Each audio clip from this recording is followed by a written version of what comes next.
Oftentimes, when people think about scrap aluminum, they just categorize it as either clean or dirty or irony aluminum. But once it gets to the scrapyard, we usually separate it into several different grades. Let me show you a few. So obviously this material is already sorted and baled, which means it's ready to be shipped out and sold, but we categorize our aluminum into several different grades. This first row is our irony or dirty extruded material. It's 95% aluminum and 5% iron contamination.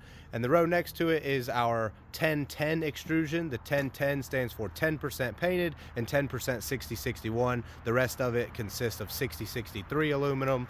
The row next to it is our painted siding, and that's exactly what it sounds like. It's painted siding aluminum off of buildings like gutters, roofing, etc., and it's usually a 3000 series aluminum.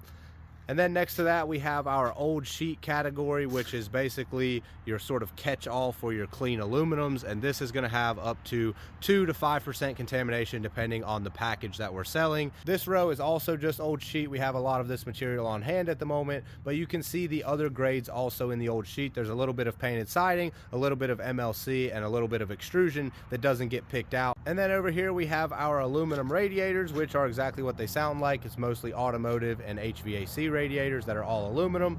And then this row is our MLC, or our mixed low copper aluminum scrap. This is all going to be bare, brand new aluminum that is basically new production cutouts, and it does not have any paint or contamination at all, but it is mixed alloys. So when you're recycling your aluminum, these are basically all clean grades of aluminum that a typical scrapyard will purchase. And then you also have irony aluminum, which is much more contaminated, maybe 50% iron and 50% aluminum, and those typically are going to go to an auto shredder where they're sized down and sorted accordingly.